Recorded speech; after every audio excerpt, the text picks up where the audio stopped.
ini betul-betul my last flight. Jadi saya katakan ini adalah penerbangan saya yang terakhir. Iya. Dan disitulah saya nggak kuat. Maka slogan saya paling telat adalah on time. On time saja buat saya sudah telat. Apalagi telat 1 menit atau 5 menit. Iya. Saya telat 5 menit aja saya bilang minta maaf sama penumpang. Kesempatan yang baik ini mungkin bisa saya sarankan atau advice kepada masyarakat di luar, para netizen. Naik pesawat itu nggak perlu takut.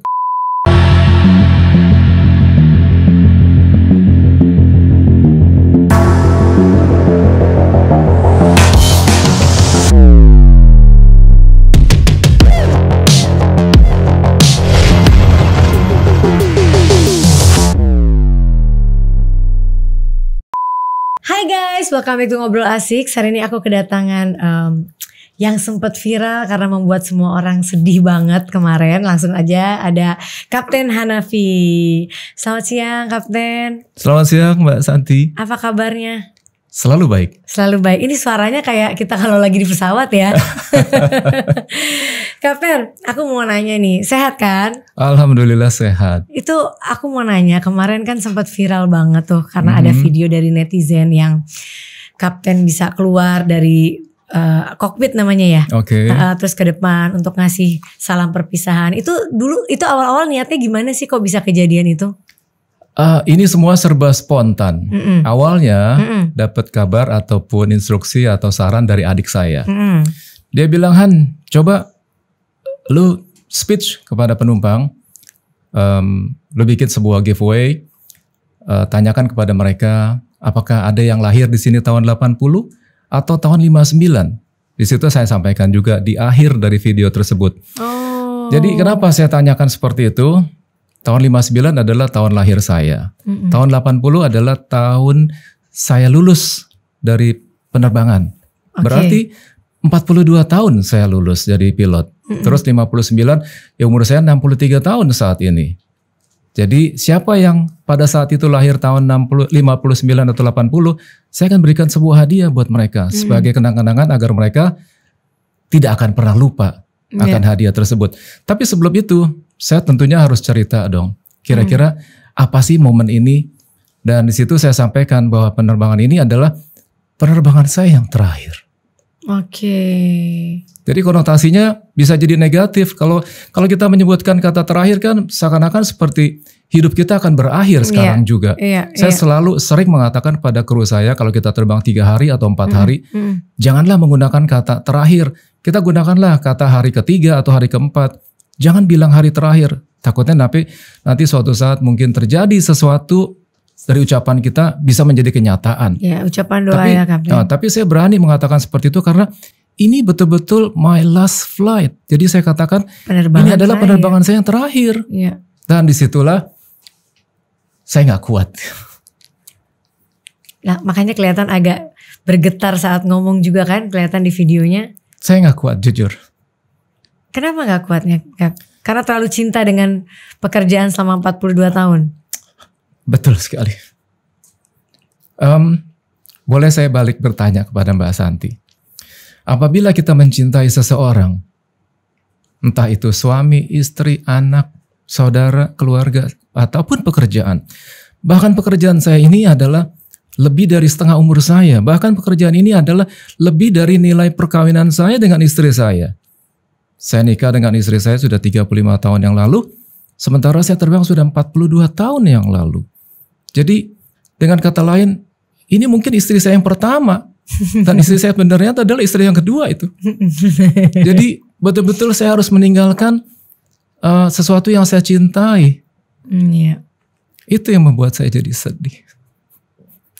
Tapi memang sebenarnya masih bisa apa udah nggak bisa lagi? Memang itu waktu batas terakhirnya? Sesungguhnya saya masih ada waktu. Masih ada, 1 tahun 9 bulan lagi sampai usia maksimum pensiun umur 65 tahun. Nah, kenapa Kapten memutuskan untuk tidak melanjuti itu? Alasannya karena jujur kontrak saya sudah berakhir. Dan karena pandemik, sehingga krisis finansial ini menimpa seluruh perusahaan yang ada di dunia ini. Akhirnya dengan berat hati saya harus tinggalkan perusahaan ini yang saya cintai. Oke. Selama 42 tahun. 42 tahun secara keseluruhan. Ya. Terus setelah kejadian video itu viral di mana-mana, Captain sendiri ngerasa kok bisa ya sampai begini? Apa yang dirasain setelah itu? Saya sama sekali tidak expect, tidak mengharap seperti ini. Dan saya tidak terbayang akan seperti ini. Dengan kata lain, saya merasa berdosa. Berdosa membuat rakyat Indonesia sekian ratus juta ikut menangis melihat video saya. Dan itu bukan saya sengaja, dan bukan saya harapkan, bukan saya planning seperti itu. Itu spontan semuanya. Pada saat saya katakan seperti itu, ini adalah penerbangan saya yang terakhir, jujur saya nggak kuat. Akhirnya berpisah ya. Cap, coba diceritain dong selama 42 tahun menjadi seorang pilot. Apa sih pengalaman yang paling gak bisa dilupakan? Kalau dibilang paling gak bisa dilupakan, tentunya tidak mudah dilupakan. Yeah. Kejadian-kejadian kecil, contohnya pada saat saya terbang Twin Otter di Merpati, pada saat itu saya terbang ke Rote. Rote itu adalah sebuah pulau paling kecil, sebuah pulau paling selatan di Indonesia, adalah Pulau Rote. Mungkin orang-orang seperti kita, kalau naik pesawat, landingnya pasti di airport internasional, airport besar, landasannya mungkin aspal. Itu kan yang kita tahu. Tapi pernahkah orang-orang di luar sana tahu kalau di Rote pada saat itu tahun 83 landasannya rumput.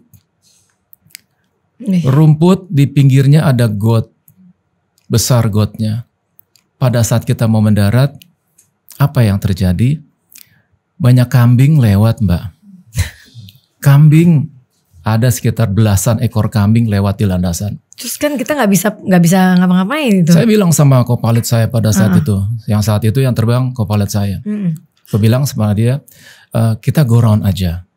Ada kambing itu. Nggak apa-apa. Karena kebetulan kita terbang satu angkatan. Kalau kita terbang satu angkatan itu seharusnya dihindari. Dengan kata lain seperti jari tangan ini. Ini kalau kita jari tangan rata antara telunjuk dengan jari tengah, ini kita harus hindari. Kenapa? Satu umur, satu level, satu ilmu, satu segalanya semua serba sama. Artinya, walaupun saya sebagai kapten pada saat itu merasa seperti saya kurang dihargai, kurang dituruti perintah saya. Saya katakan sama dia, kita go round aja, kita take off lagi. Terus dia bilang, nggak apa-apa, biasa aja, langsung aja. Tapi karena ada keraguan-raguan dari dia, pada saat kita mendarat, itu kambing masih ada. Akhirnya dia landing ke pinggir, hampir keluar landasan, dan hampir masuk ke got pada saat itu. Lalu saya ambil keputusan pada saat itu untuk take over, langsung go round, take off lagi, keluar dari runway itu, keluar dari kambing itu, dan di depan ada bukit. Ada bukit setinggi ini katakanlah, terus saya persis naik di atas bukitnya, persis hampir kena bukit. Kalau kena bukit, nggak ada di sini sekarang. Setelah pulang sampai di hotel, teman saya ini termenung, bengong, sedih. Lalu saya bilang sama dia, udahlah nggak usah dipikirin lagi ya, yang penting kita udah selamat. Toh udah lewat semuanya itu, sudah forget it. Tapi yang mengerikan itu pada saat terbang di Samarinda, masih terbang Twin Otter ceritanya. Samarinda waktu itu masih landasan namanya Temindung. Landasan Temindung itu kecil, pendek. Di depannya, di shot finalnya, itu ada jalan raya. Jalan raya ini sering dilalui oleh motor dan mobil. Tapi untung pada saat itu yang terbang bukan saya. Teman saya dan saya tahu kejadiannya seperti apa. Pada saat lagi approach mau landing, karena memang jaraknya dekat sekali dengan landasan, mungkin pada saat itu agak sedikit rendah terbangnya, ada motor yang lewat. Apa yang terjadi? Kepalanya disikat dengan ban pesawat. Kayak cerita beneran? Beneran. Kalau kayak gitu tuh berarti kesalahan dari siapa? Kesalahan. Kan harusnya kayak di bandara ada orang, di runway ada orang yang jagain supaya nggak binatang atau misalnya kayak gitu-gitu harusnya ada SOP-nya kan? Harusnya ada. Dan harusnya itu landasan atau jalan rayanya pun juga ditutup seperti pintu kereta kan? Seperti kereta. Kok itu bisa kejadian gitu kan? Pesawat nggak bisa ngapa-ngapain. Karena selama ini aman-aman saja, nggak ada masalah apa-apa. Jadi untung bukan saya. Ternyata pada saat menabrak orang, akhirnya si pilotnya itu diungsikan, dilarikan dari Samarinda menuju Balikpapan pakai kapal laut. Zaman itu belum ada jalan tol kan, masih pakai kapal. Dilarikan karena apa? Takut massa datang ke mes pada saat itu sehingga bisa terjadilah kekerasan pada saat itu. Entah itu mungkin dibunuh atau disiksa atau apa. Ini semua tahun berapa, Cap? Itu sekitar tahun 81 dan 82 kurang lebih. Itu kan pakai pesawat-pesawat yang model itu ya. Kalau pesawat-pesawat yang udah lebih kayak Boeing dan lain-lain, ada nggak kejadian yang serem-serem juga? Kejadian seperti itu yang saya dengar pada saat saya terbang di Nigeria. Saat itu ada di Port Harcourt namanya. Tapi bukan saya yang kena musibah. Tapi British Airlines kalau nggak salah. Nabrak sapi. Seperti itu juga. Tidak ada penjagaan di Port Harcourt itu. Di Nigeria. Akhirnya engine-nya ya rontok atau pesawatnya mungkin total loss, grounded pesawatnya. Jadi hal-hal seperti itu banyak sekali terjadi di dunia penerbangan. Tapi artinya selama 42 tahun Captain menjadi pilot gak pernah sampai menemukan situasi yang berbahaya? Alhamdulillah tidak pernah. Keren banget. Aku punya fobia naik pesawat. Oh iya? Iya. Jadi saya setiap naik pesawat tuh gak pernah tidur, gak pernah saya tegang, goyang dikit saya takut, saya udah kayak doa terus. Saya gak bisa gitu. Nah di kesempatan yang baik ini mungkin bisa saya sarankan atau advice kepada masyarakat di luar, para netizen. Naik pesawat itu gak perlu takut. Kenapa? Karena satu, kita punya device itu more than one, sometimes more than two. Jadi kalau satu ini gagal, kita masih ada yang kedua. Kedua gagal, kita masih ada yang ketiga. Tapi yang ketiga itu sudah worst condition. Yang memang betul-betul sudah parah sekali. Tapi masih bisa selamat. Pernah gak Cap sampai harus menggunakan 3 item itu? Di simulator saja. Kalau actualnya enggak. Belum pernah ya? Ya, di simulator kita diajarkan sesuatu yang betul-betul worst condition. Engine terbakar, atau hidroliknya bocor, elektrikalnya padam, dan semua-muanya itu kita diajarkan seperti itu. Berarti kalau turbulence yang sampai parah di atas tuh nggak masalah? Nggak ada masalah. Di sini saya sampaikan juga, saya pernah dapat dulu suatu amanah dari seorang instruktur yang sangat senior. Usianya kalau sekarang beliau masih hidup mungkin sekitar 85 tahun usianya. Tapi beliau sudah meninggal.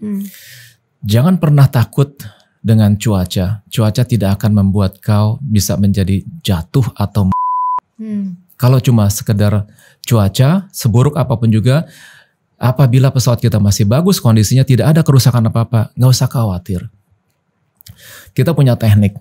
Tekniknya adalah sebelum kita masuk ke cuaca buruk seperti itu, atau Mbak pernah ngomong juga masalah cumulonimbus kan, itu memang berat dan jahat sekali awannya, menyeramkan kan? Sekali. Di radar kita itu sampai magenta, merah saja itu sudah mengerikan, apalagi magenta. Kalau masuk ke situ, jangan tanya apa yang akan terjadi. Habis di ombang-ambing gitu ya. Apa istilahnya, mungkin kalau bola ditendang kali ya. Ya di sana sini gitu kan. Habis diombang-ambing seperti itu. Gelas ada di meja bisa terbang. Koper yang di atas bisa jatuh. Orang kalau jalan, coba-coba kalau dia jalan, pasti dia ikut terbang juga. Seperti di bulan barangkali ya. Jadi itu parah sekali. Dan itulah yang dihindari oleh kami. Pada saat cuaca seperti itu, kita langsung menghindar ke kiri atau ke kanan, naik atau turun. Kalau naik atau turun nggak mungkin, karena itu awan betul-betul tebal sekali dan tinggi sekali. Hanya bisa menghindar ke kiri dan ke kanan, itu terlihat dari radar. Kita request kepada menara kontrol untuk lari ke kiri atau ke kanan, kita cari yang terdekat bisa menghindar. Seperti itu. Lagi pula, kalau nggak bisa menghindar, Cap? Kalau nggak bisa menghindar sama sekali dan harus ditembus, pernah kejadian sama saya beberapa bulan yang lalu di Cengkareng. Kita mau landing kan, Kalau mau landing kita nggak mungkin bisa menghindar kan. Sementara di runway-nya sendiri di landasan bagus. Cuma pada saat pintu masuk menuju ke landasan itu yang kacau. Penuh dengan warna merah dan magenta seperti itu. Mau tidak mau tembus. Tembus tapi hanya sebentar. Sebentar mungkin hanya sekitar 20 atau 30 detik. Tapi cukup menyeramkan untuk penumpang. Tapi untuk kami biasa saja. Karena kami sudah biasa. Kita juga gak lihat kan. Aduh. Iya, penumpang yang gak tahu apa-apa dia gak lihat kan. Tapi kalau kami lihat, cuma sebentar. Paling cuma sekitar 5-10 detik. Tembus aja udah. Tapi kalau yang dia lama dan kita harus tembus tuh efeknya bisa gak memungkinkan untuk pesawat jadi jatuh? Juga tidak. Kenapa? Karena kita menggunakan speed yang rendah. Oh, dikurangin kecepatannya. Kalau kecepatan kita tinggi, kita ambil contoh. Kita naik mobil.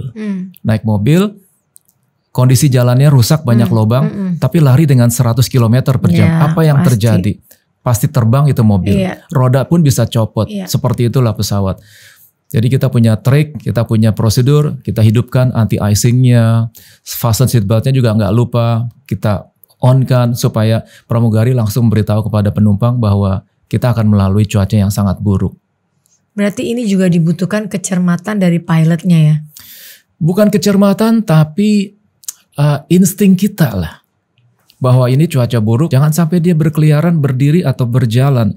Karena sangat membahayakan. Kalau sampai terjadi sesuatu, mereka akan klaim kepada perusahaan kita. Bahwa ini akibat saya naik pesawat Anda, saya celaka, kaki patah, tangan patah, muka bonyok seperti itu, kita bahkan diklaim. Dan itu jelas-jelas kesalahan pilotnya. Kenapa tidak pasang fasten seatbeltnya? Oke, tapi kan ada yang bilang bahwa yang paling serem tuh sebenarnya bukan di atas, tapi landing dan take off. Take off dan landing. Betul. Kenapa itu? Kenapa begitu? Karena dua fase itu adalah fase yang sangat kritis. Sangat kritis. Pada saat kita take off, itu kurang seberapa. Karena apa? Karena pada saat take off apabila terjadi sesuatu, contohnya pesawat ini 2 mesin misalnya, ada juga yang 3 atau ada yang 4. Kita bicara yang 2 mesin. Pesawat ada 2 mesin, apabila satu terbakar atau satu mati, tinggal satu lagi, itu nggak ada masalah. Kita masih tetap bisa terbang dengan 1 mesin, karena pesawat dirancang bisa terbang dengan 1 mesin. Jadi 2 mati 1 nggak ada masalah, terbakar 1 yang penting bisa dipadamkan nggak ada masalah. Tapi setelah itu kita harus balik lagi pulang lagi ke tempat departure point. Tapi kalau landing ini yang menjadi sangat kritikal. Kenapa landing? Kalau terjadi sesuatu kita mau menghindar kemana? Kalau di atas kita menghindar lari kiri lari kanan bersih, nggak ada lawan, nggak ada siapa-siapa di situ, cuma kita doang sendiri. Tapi kalau landing, pada saat kita landing, walaupun speednya rendah, serendah-rendahnya pesawat jet pada saat landing, itu kecepatannya kira-kira sekitar 200 km per jam. Bayangkan itu F1 barangkali ya. Kenceng sekali Mbak. Sekitar 125 knot kurang lebih. Kalikanlah pukul rata 250 tapi kurang dari 250. Sekitar 225 lah. Kenceng sekali. Dan kalau dia sudah mendarat seperti itu, terjadi sesuatu, contohnya landingnya nggak center line, landingnya cuaca gelap dan nggak bisa melihat landasan secara sempurna, lalu dia keluar landasan, iya kalau cuma sekedar keluar landasan doang. Tapi kalau seandainya keluarnya sampai jauh sekali, ada bukit, ada got seperti saya cerita di Rote tadi, apa yang terjadi? Crash landing. Nah itu yang jadi paling bahaya pada saat mendarat, jauh lebih kritikal dibandingkan pada saat kita take off. Tapi kan sekarang belakangan ini banyak banget fenomena kejadian pesawat yang jatuh gitu. Kalau itu dari sisinya Captain sendiri karena apa? Karena pesawatnya apa? Karena cuaca atau karena? Semuanya ada. Kalau boleh saya sebutkan satu demi satu, faktor human error itu megang peranan. Kedua, faktor cuaca. Ketiga, faktor aircraft itu sendiri. Keempat, faktor-faktor yang lainnya. Banyak faktor lain. Kan kalau ngelihat kemarin ada China Airlines jatuhnya cuma kayak besi jatuh. Sedangkan kemarin ada di Malaysia juga kejadian tapi pilotnya bisa selamat yang persis kayak begitu keadaannya, Cap. Kalau masalah pilotnya bisa selamat atau penumpangnya selamat itu tangan Tuhan yang pegang peranan. Kalau kita lihat dari kenyataannya, ini pasti semuanya, kasarannya seperti itu. Tapi ternyata masih ada yang hidup, itu tangan Tuhan ikut main. Dan mungkin insting juga ya Cap ya? Ya. Iya kan? Ya kalau faktor human error tadi, bisa pilotnya, bisa ATC-nya, bisa teknisinya. Jadi banyak faktor manusia yang ikut terlibat di situ. Dan setelah diperiksa, diteliti, dicek kejadiannya kenapa oleh instansi terkait, barulah kita tahu penyebabnya nih karena apa. Cap, aku boleh nanya sesuatu nggak? Boleh. Ini agak ini. Ada film di Netflix yang bilang bahwa beberapa pesawat yang jatuh karena aircraftnya tidak mengajarkan beberapa hal kepada pilotnya yang ada hal-hal baru lah gitu yang belum diajarkan. Makanya ada 3 pesawat kemarin tuh jatuh karena masalah itu. Itu benar gak sih?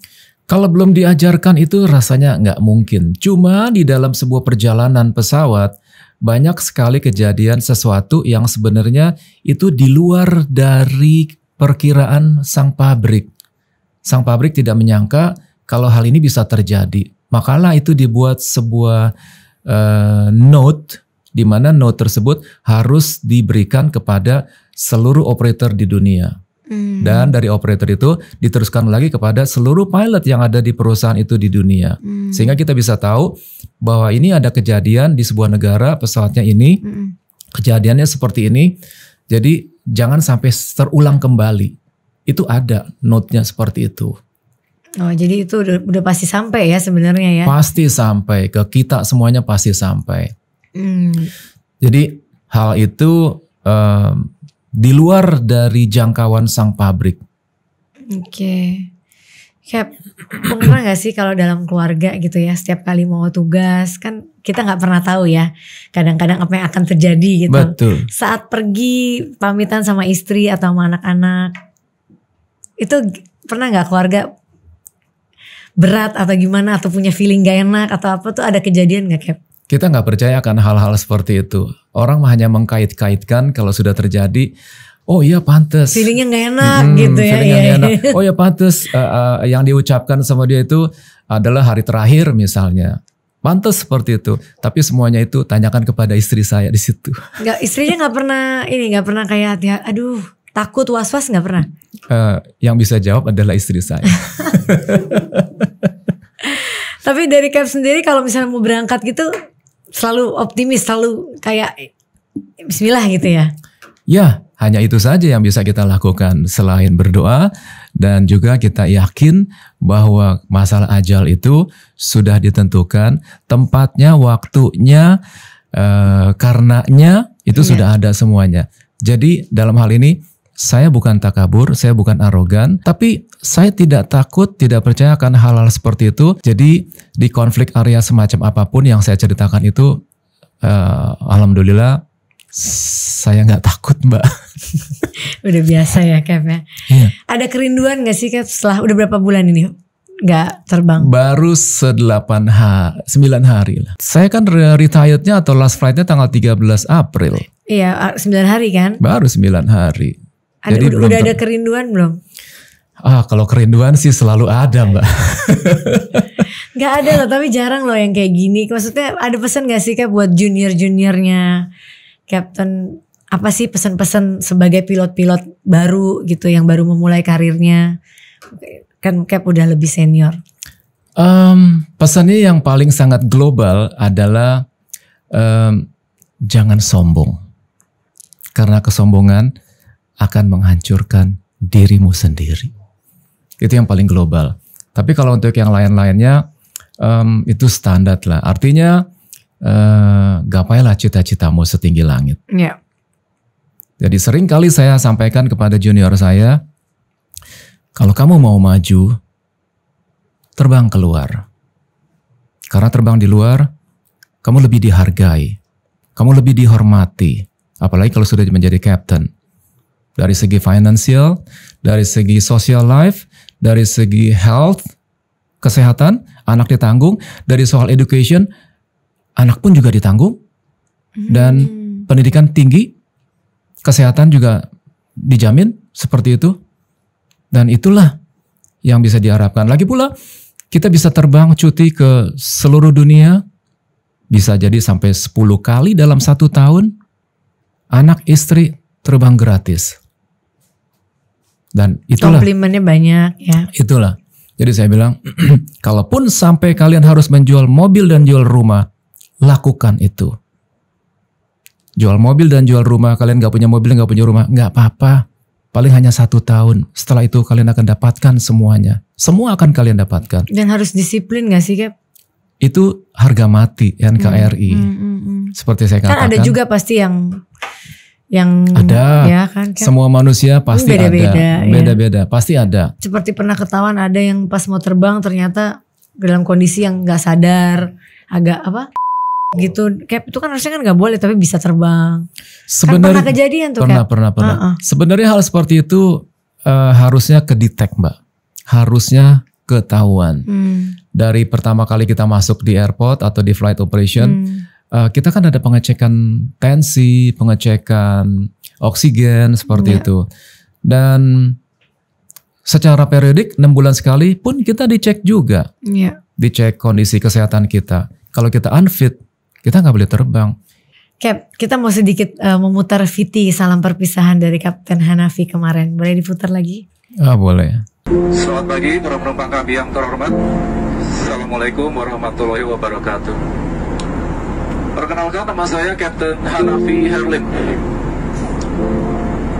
Hari ini adalah hari penerbangan saya yang terakhir. Informasi saja untuk Anda bahwa saya lulus penerbangan di sekolah penerbangan di Curug tahun 80. Setelah terbang kurang lebih 42 tahun dan mengantongi jam pada saat ini kurang lebih 27.700 jam.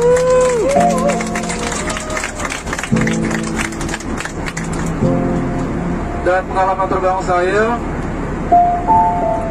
pernah terbang di Nigeria selama 3 bulan. Setelah itu Dubai, Afghanistan, Irak, dan Libya, hampir semua negara yang berkonflik pada saat itu. Alhamdulillah sampai detik ini saya masih berada di hadapan Anda. Gimana, Cap, abis lihat video itu? Nangis lagi seluruh Indonesia jadinya. Aku aja kemarin nangis ngeliatnya.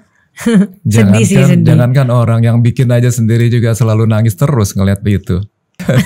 Cap, terakhir saran untuk teman-teman mungkin yang masih bertugas.